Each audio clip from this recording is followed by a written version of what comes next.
บายดีมื้อนี้เราจะมาเปิดใจลูกค้าด้วยแผนการตลาดหรือว่าแผนธุรกิจซักเซสมอลนั่นเองฉะนั้นมื้อนี้เพื่อบ่เป็นการซักษาเสียเวลาเรามาทำความรู้จักกับการเริ่มต้นเป็นนักธุรกิจซักเซสมอลนี้เริ่มต้นอยู่ที่3ข้อที่1หุ้นส่วนหรือว่าสมัครเข้ามาเป็นนักธุรกิจนี่75,000 กีบแล้วบริษัทจะมีสิทธิพิเศษให้กับเฮาก็คือว่าคุ้มครองอุบัติเหตุกรณีเสียชีวิตจากทางรถจักรก็จะได้คุ้มครองอยู่ที่12,500,000ถ้าว่ากรณีเสียชีวิตจากทางรถใหญ่ก็จะคุ้มครองอยู่ที่25ล้านและยังบ่พอยังได้คู่มือนักธุรกิจปึ้มแคตตาล็อกสินค้าได้วารสาร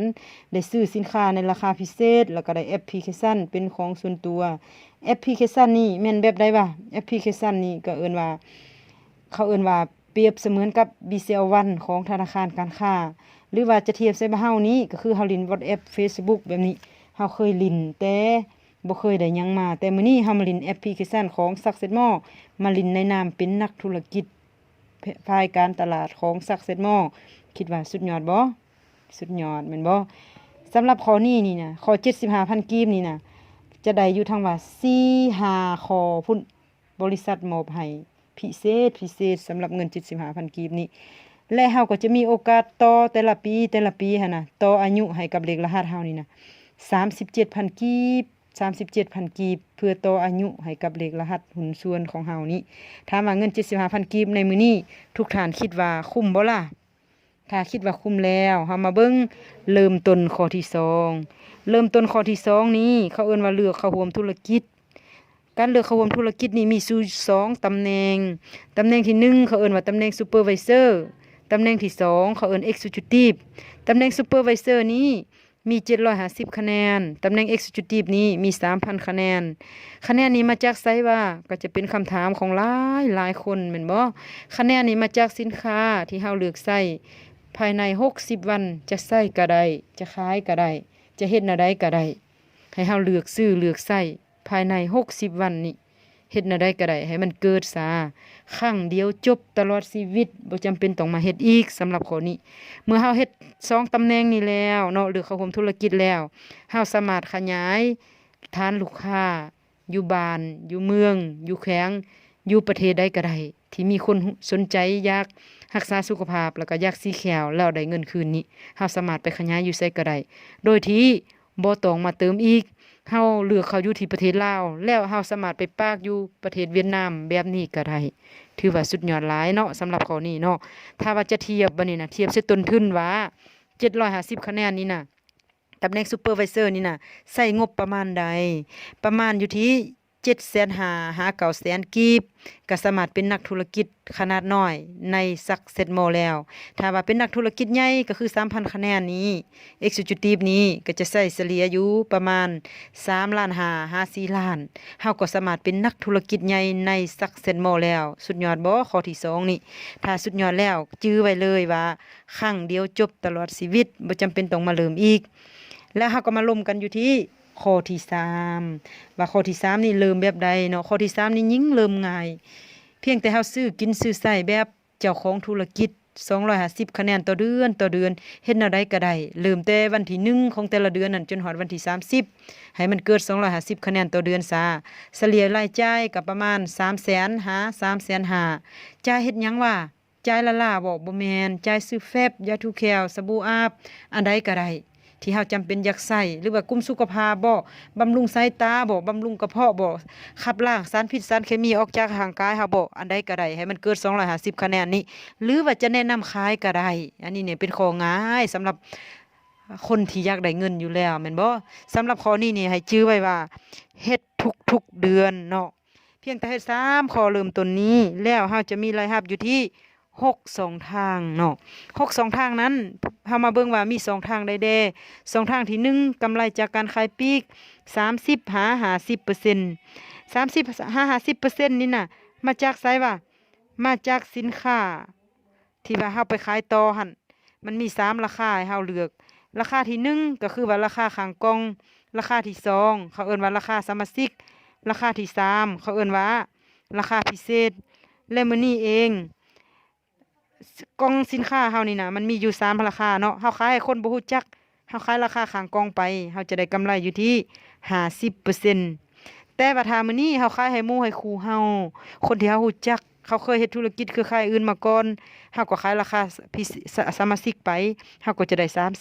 30%แต่จื้อไว้ว่าเฮานี้ขายในราคาพิเฮานี้ซื้อในราคาพิเศษนั่นเองสำหรับเฮาซื้อในราคา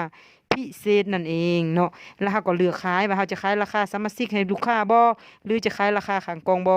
ขายใดบ่มีขีดจำกัดเลยอันนี้เนาะขายหลายกำไรหลายกำไรส่วนนี้แม่นเข้ากระเป๋าเฮาบ่แม่นเข้ากระเป๋าผู้อื่นเนาะซื้อมาขายไปกำไรเข้ากระเป๋าเฮาบ่เกี่ยวกับบริษัทบ่เกี่ยวกับไผขายไปอันนี้น่าจะบ่ถามเนาะสำหรับ2ทางที่1เฮามาร่วมกันก็คือ2ทางที่2ทางที่2ก็คือโบนัสค่าแนะนำเมื่อเฮาสมัครก็สมัครแล้วเลือกเข้าร่วมธุรกิจก็เลือกแล้วเฮาไปแนะนำต่อไปแนะนำลูกสมัครคือกันกับเฮาแล้วเขามาเข้าร่วมธุรกิจคือกันกับเฮาถ้าเฮาเป็นตำแหน่งซูเปอร์ไวเซอร์เฮาจะได้นำลูกนี่30%เนาะเฮาจะได้นำลูกนี่30%เวลาลูกมาเข้าเป็นนักธุรกิจมี750คะแนนก็อย่ามี1,000คะแนนก็อย่ามี 3,000 คะแนนก็ตามเฮาก็จะได้นำลูกนี่30%ของมูลค่าคะแนนลูกเฮาแต่ถ้ามื้อนี้เฮาเป็นตำแหน่ง Executive เฮาเป็นตำแหน่ง Executive นี่เฮาก็จะได้นำสั่นล้านอีก10%เวลาลูกไปแนะนำร้านซื้อกินซื้อไส้แล้วก็เลือกเข้าร่วมธุรกิจจำนวนจัก100คนบ่1,000คนก็แล้วแต่ขึ้นชื่อว่าเป็นร้านเฮาก็จะได้นำ10%แต่สำหรับข้อนี้นี่นะได้นำ1คน1รหัสหั่นน่ะได้นำครั้งเดียวเดือนใดเขาเข้าร่วมธุรกิจแล้วก็ได้ในเดือนนั้นบ่แม่นว่าเดือนหน้าก็จะเอาคะแนนเก่าหันมาคูณอีกบ่แม่นได้ครั้งเดียวต่อ1รหัส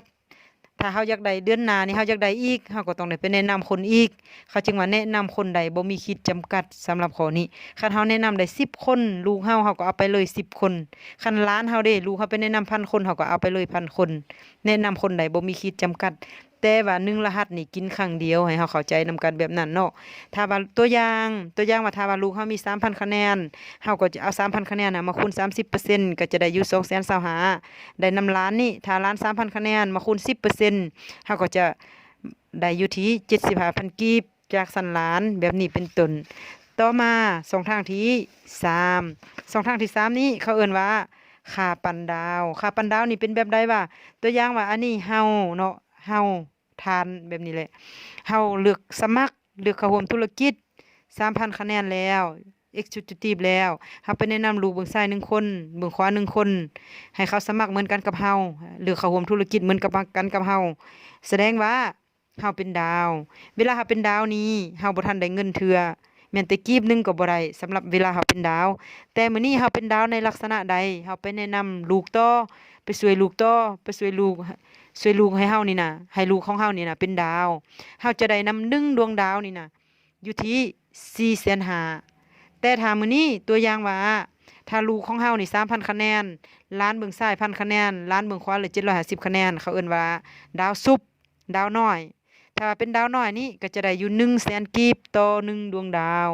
สุดยอดบ่สำหรับข้อนี้ถ้าเฮาไม่มี10ดาวที่เป็นดาว X ดาวใหญ่หั่นเฮาจะได้อยู่4ล้าน5สำหรับข้อนี้สุดยอดหรือบ่สุดยอดถ้าคิดว่าสุดยอดแล้วเฮามาเบิ่ง2ทางที่4กันเลย2ทางที่4นี่แหละเฮ็ดให้คนรวยนำเฮ็ดให้คนประสบผลสำเร็จในชีวิตหลาย2ทางที่4นี่เขาเอิ้นว่าไซเคิลหรือว่าจับคู่กินจับคู่ก็เปรียบเสมือนกับว่าเฮาหาบน้ำแม่นบ่ต้องได้หาบเป็นคู่แม่นบ่อันน่ะใน1คู่นี้มีเบื้องอ่อนนี่เบื้องใดก็ได้เป็นเบื้องอ่อนนี่น่ะเกิดจากพื้นฐาน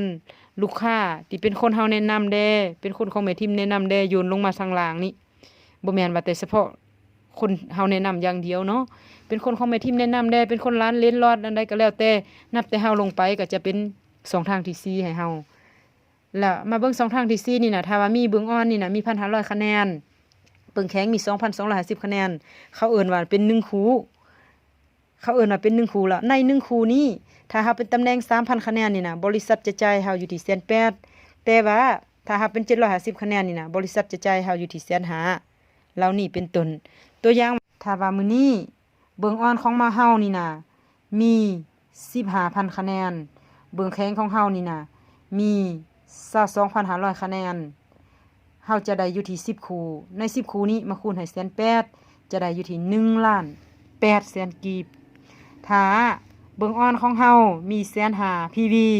เบิ่งแข็งของเฮามี2,250,000 PV เฮาก็จะได้อยู่ที่100คู่ใน100คู่นี้เฉลี่ยเป็นเงินออกมาก็อยู่ที่18ล้านกีบนั่นเองถ้าว่าเบิ่งอ่อนของเฮามี1,500,000 PV เบิ่งแข็งของเฮานี้มี2,250,000 PV จะได้อยู่ที่1,000คู่จะได้เฉลี่ยเป็นรายรับสำหรับข้อนี้จะได้อยู่ที่180ล้านกีบนั่นเองสำหรับ2ทางที่4นี้บริษัทจ่ายให้ใน1รหัสนี่นะอยู่ที่เขต 1,600 รอบต่อ1รหัสใน1เดือนถ้าเฮามี 1,700 คู่บ่ 1,800 คู่บ่มันเกณฑ์มันออกมาแบบนั้นเขาก็จะยกเป็นหย่อนยกไปแต่บริษัทจ่ายให้เฮาอยู่ในเกณฑ์ก็คือว่า 1,600 รอบต่อ1รหัสใน1เดือนถ้าเฮาได้ 1,600 รอบ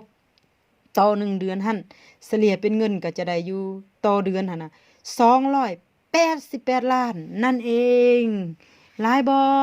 พี่น้องถ้าว่าหลายเฮามาเบิ่ง2ทางที่หากันเลย2ทางที่หานี้เขาเอิ้นว่า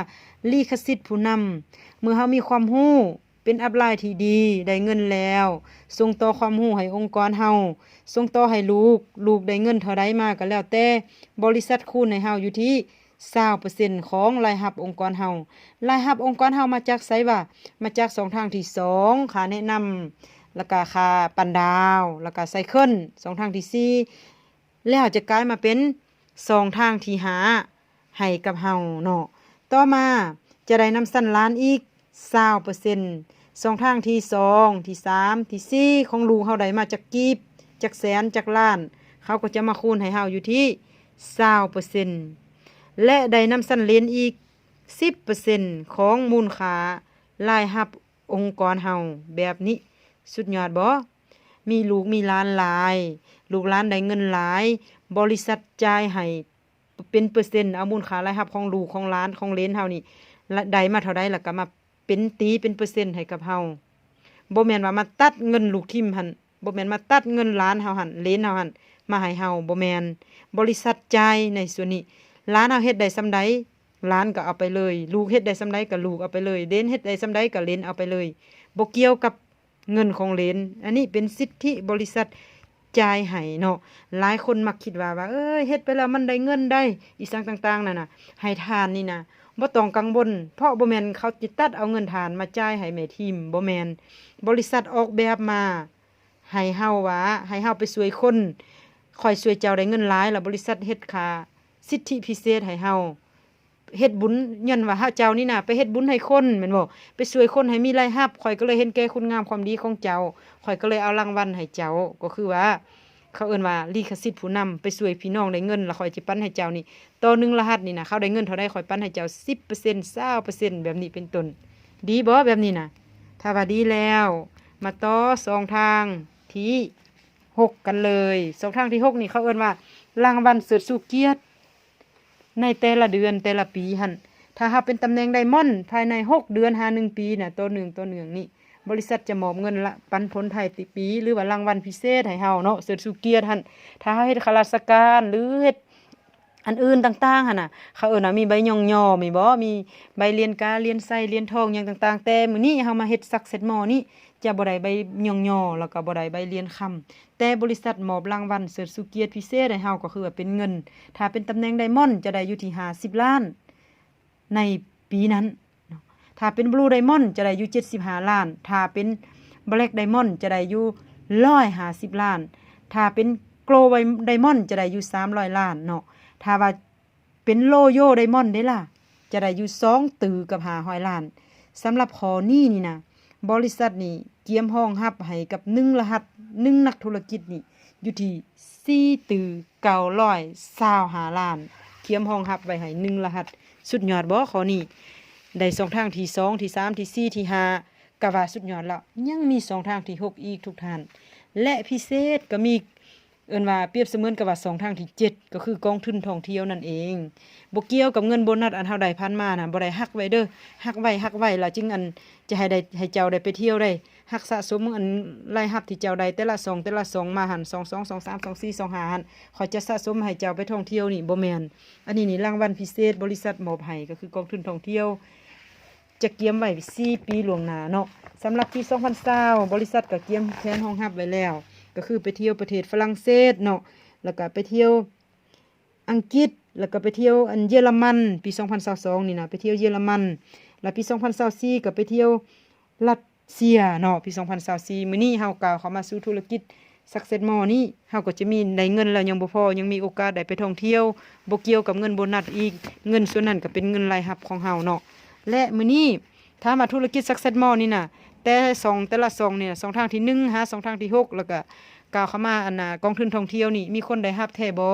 มีไผว่าก็จะมีหลายคนอยู่ใน AAC ของเฮาเนาะที่เป็นต้นแบบของความสำเร็จแล้วก็สามารถส่งต่อความรู้ให้กับองค์กรจึงมีโอกาสได้ลงวารสารแบบนี้อันนี้ก็จะเป็นคนอยู่ทางอันน่ะประเทศไทยเนาะพี่สว่างลังเลบ่พี่เบิร์ดบ่แบบนี้แล้วก็พี่ไส้บ่เป็นคนเก็บขยะแต่สุดท้ายปัจจุบันนี้มีรายรับจาก Success More นี้เดือนหนึ่ง800,000 หลักล้านบาทต่อเดือนนี่หนูเล็กกัลยารัตน์เดี๋ยวนี้ก็มีโอกาสได้ไปเป็นที่เรียบร้อยแล้วเนาะมีโอกาสเป็นคนหนึ่งที่สำเร็จเป็นผู้สำเร็จอยู่ในระดับแถวหน้าของ AAC มีโอกาสแบ่งปันประสบการณ์ดีๆแบบนี้แบบส่งต่อความสำเร็จเนี่ยให้ชาว AAC เป็นนักสร้างแห่งบันดาลใจให้กับชาว AAC เฮาใน Success More นี่ถือว่าสุดยอดหลายเนาะต่อมาสำหรับประเทศลาวเฮาเด้มีไผล่ะก็มีท่านหมอคำเปี้ยนแม่นบ่มีท่านหมอคำเปี้ยนซึ่งว่าท่านหมอคำเปี้ยนนี่ก็เป็นบุคคลหนึงที่ว่ามีหลากหลายอาชีพบ่ว่าแต่ข้าราชการบ่ว่าแต่การเฮ็ดธุรกิจส่วนตัวเป็นเจ้าของคลินิกแล้วก็เป็นเจ้าของตัวแทนประกันภัยรายใหญ่อยู่ที่บ้านเกินแล้วก็ยังญาติเวลามาเฮ็ดธุรกิจ Success More เพียงแต่ใช้เวลาอยู่ที่3ปีก็สามารถมีรายรับที่มันคงแท้ๆนี่น่ะก็50-70 ล้านต่อเดือนแล้วก็พาครอบครัวนี่ไปเที่ยวมาหลายประเทศและยังเป็นเอิ้นว่าเป็นบุคคลหนึงที่ว่าเป็นต้นแบบของประเทศลาวเฮานี่บ่ว่าแต่เนื้อฮอดไตลาวก็จะแบ่งเวลาไปปันประสบการณ์แบ่งปันประสบการณ์แล้วก็ความรู้ให้กับองค์กรแต่เนื้อฮอดไตปัจจุบันนี้ลาวลาออกเวียกประจำนี่เป็นที่เรียบร้อยแล้วเป็นปัจจุบันนี้เป็นผู้ให้ 100%บ่ว่าแต่ไปเนื้อฮอดไตไปให้ความรู้ไปให้วิธีการไปแนะนำบอกเขาว่าข่อยนี่เฮ็ดแบบนี้เด้อแล้วมีโอกาสได้60 ล้านต่อเดือนถ้าคนใดเบิ่งเห็นเป็นโอกาสแบบนี้เนาะฟังเวลาเราให้ข้อมูลน่ะฟังแล้วก็ไปปฏิบัติฟังแล้วไปปฏิบัติแล้วก็จะมีโอกาสได้ในส่วนนี้เหมือนกันกับเราเพราะเฮานำห้อยคนสำเร็จเดินตามคนสำเร็จแน่นอนเฮาก็ต้องสำเร็จแม่นบ่มาสืบต่อกันเลยเนาะถ้ามาบุคคลสำเร็จเหล่านี้นี่นะเป็นต้นก็ทันหมอคำเปี้ยนนี้เนาะสำเร็จได้แบบใดบ่าก็สำเร็จมาจาก3ข้อเริ่มต้น3ข้อเริ่มต้นที่แรกที่ข้าพเจ้าได้กล่าวมาทำอิฐนั่นแหละเมื่อไม่เฮียน3ข้อเริ่มต้นแล้วก็มาตั้งแอปพลิเคชันแล้วก็เรียนรู้จากระบบเรียนรู้จาก YouTube จากการลินไลน์ลินหยังเช็คข้อมูลในส่วนนั้นเนาะแล้วหลังจากนั้นแล้วก็มาเบิ่งเรียนรู้แล้วก็มาเบิ่งเอาวิธีการเรื่องการเฮ็ดเวียกรายวันเขาองค์ประกอบมีหยังแดรายอาทิตย์รายเดือนแล้วก็ราย4เดือนเรียนรู้วิธีการแต่ละบล็อกหั่นตัวเองเข้าไปเรียนรู้แล้วก็ต่อมาก็เอามานำใช้เรียนรู้ว่าองค์ประกอบเวียกรายวันแต่ละวันนี่เขาเฮ็ดหยังรายอาทิตย์แต่ละอาทิตย์เขาเฮ็ดหยังรายเดือนแต่ละเดือนเขาเฮ็ดหยังราย4เดือนมีหยังแดองค์ประกอบแล้วเฮาต้องมีส่วนร่วมแนวใดร่วมกับทีมงานร่วมกับอัพไลน์ร่วมกับบริษัทเพียงแต่ท่านหมอคำเปี้ยนเฮ็ดส่งตัวเองไปตามวงจรของความสำเร็จนี่เหมือนกับเข็มมงนี่ปัจจุบันนี่บ่แปลกที่เรามีรายรับทั้งว่า50-70 ล้านต่อเดือนแม่นบ่ต่อมาบัดนี้น่ะก็มาวางแผนตั้งเป้าหมายร่วมกับแม่ทีมนี่ตั้งเป้าหมายให้มีรายรับ 7,000 บาทบ่รายเป็นเงินลาวก็อยู่ที่ล้าน7ล้าน8บ่2ล้านต่อเดือนอันนี้เขาเอิ้นว่ามาตั้งเป้าหมายร่วมกับแม่ทีมว่าองค์ประกอบที่จะเฮ็ดให้เฮาได้เงินนี่น่ะมีแนวใดแด่เฮาก็มาเรียนรู้เอาในส่วนนี้ต้องไปส่วนคนแบบใดแล้วได้คนมาเด้เฮาต้องไปสอนเขาแบบใดไปฝึกเขาแบบใดก็จะมีแบบนี้เป็นต้นช่วยคนให้ได้เงินหลายช่วยคนให้เข้าใจธุรกิจหลายเท่าใดธุรกิจเฮายิ่งเติบโตไวความสำเร็จมันยิ่งใกล้เคียงเข้ามาเนาะแล้วก็ไปเรียนรู้เป็นคอร์สไปแบบนี้เนาะพัฒนาตัวเองซ้ำๆแบบต่อเนื่องเรียนรู้นำแม่ทีมแล้วยังบ่พอเรียนรู้นำเจ้าของบริษัทแบบนี้เข้ามาอีกด้วยเจ้าของบริษัทเฮานี่น่ะก็เป็นบุคคลสำเร็จ เป็นนักสร้างแห่งบันดาลใจระดับ AAC พุ่นคือว่าเป็นติดอันดับโลกละปัจจุบันนี้พร้อมที่จะมาแบ่งปันความแนวคิดพัฒนาทักษะ mindset หยังต่างๆจากเฮาที่บ่เคยมีความคิดการเป็นนักธุรกิจแต่ว่าระบบของ Success Mall เฮานี่แหละของประธานเฮานี่แหละของเจ้าของบริษัทนี่เพิ่นออกแบบมาเรียบร้อยแล้วระบบของ